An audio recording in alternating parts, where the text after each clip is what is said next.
আলুর দম তো সবাই পছন্দ করে, আর এটা যদি শীতকালীনের নতুন আলুর দম হয়ে থাকে আর সাথে থাকে তুলতুলে লুচি, তাহলে আর কি লাগে।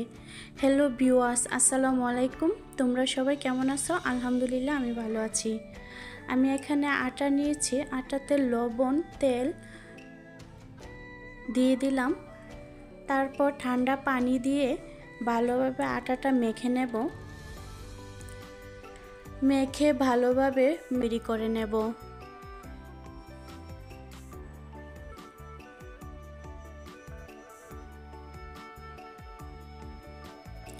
এটা অনেক সময় নিয়ে কাজটা করতে হবে।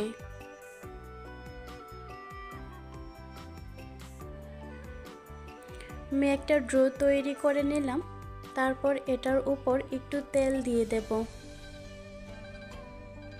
দিয়ে আবার একটু মেখে নেব।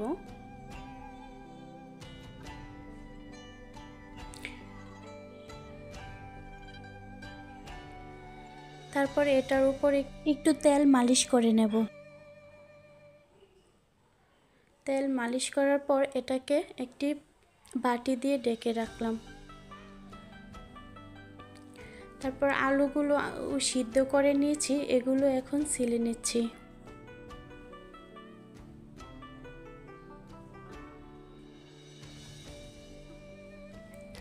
এদিকে পেঁয়াজ, ধনেপাতা কুচি, কাঁচামরিচ কেটে নিলাম।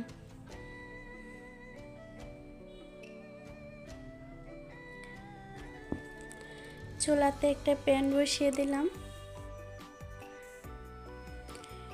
পেঁয়াজ কুচিগুলো ভেজে নিচ্ছি।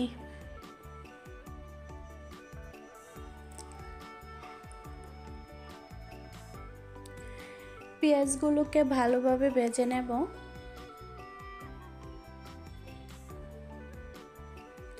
তারপর একটা এলাচ আর একটা তেজপাতা দিয়ে দিলাম।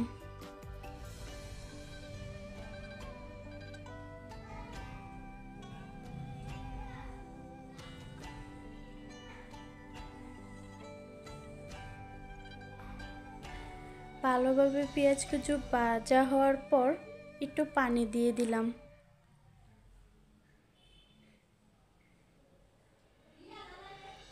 তারপর হলুদের গুঁড়া, মরিচের গুঁড়া, ধনে গুঁড়া দিয়ে দিলাম। এটার মধ্যে মরিচের পরিমাণটা একটু বেশি দিয়েছি, কারণ আলুর দম জাল জাল হলে অনেক ভালো লাগে।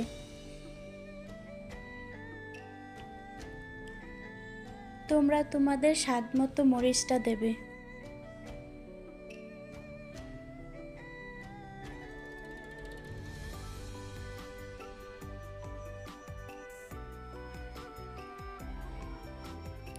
মশলাটা ভালোভাবে কষিয়ে নেব।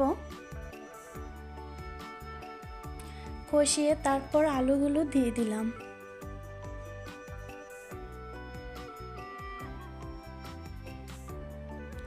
আলুগুলো একটু কষিয়ে নিলাম। তারপর দিয়ে দিলাম পানি।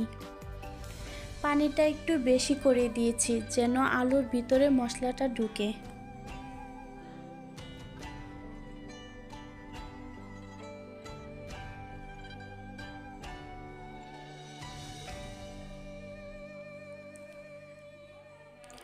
আমি কয়েকটা আলু একদম ভেঙে ফেললাম, যেন একটু মাখা মাখা হয়।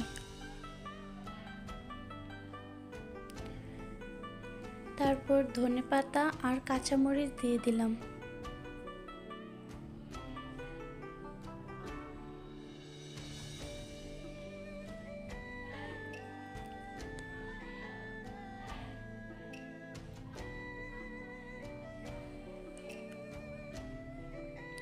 বিশ্বাস করো ভিউয়ার্স, রান্নাটা অনেক মজা হয়েছে।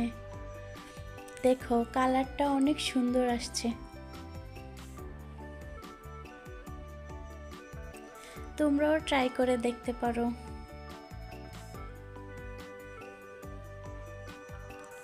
আর শোনো, যদি আমার ভিডিওটা ভালো লেগে থাকে অবশ্যই একটা লাইক করে দিবে। আর আমার চ্যানেলটা যদি সাবস্ক্রাইব করা না থাকে প্লিজ একটু সাবস্ক্রাইব করে দিও। তারপর চলে আসলাম রুচির কাছে। রুচির জন্য ছোট ছোট প্রথমে ড্র করে নিলাম।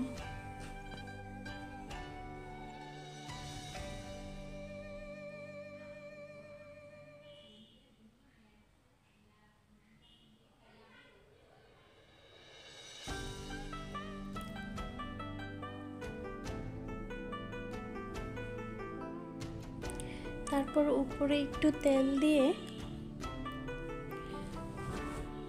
একটা পাতলা করে বড় একটা রুটি বেলে নিলাম।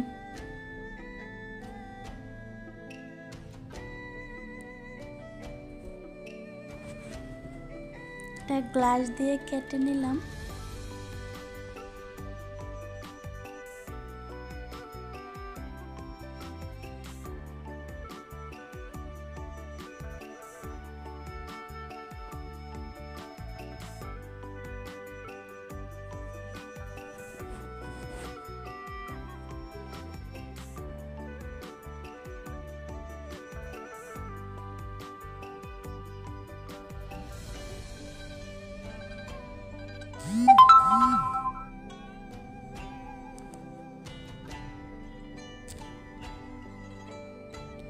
এখন রুটিগুলো ভাজবো।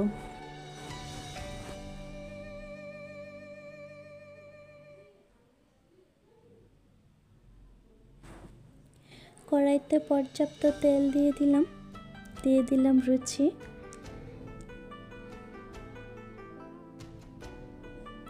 দেখো মাশাআল্লাহ কত সুন্দর হয়ে ফুলছে।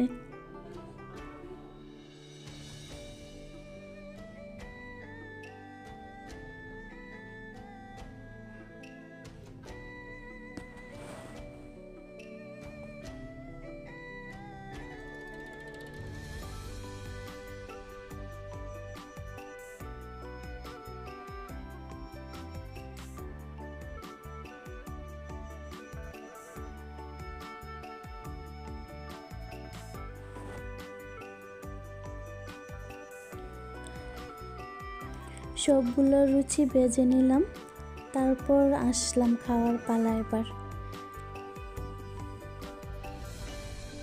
দেখো অনেক সুন্দর হয়েছে। সাথে নিলাম সালাদ।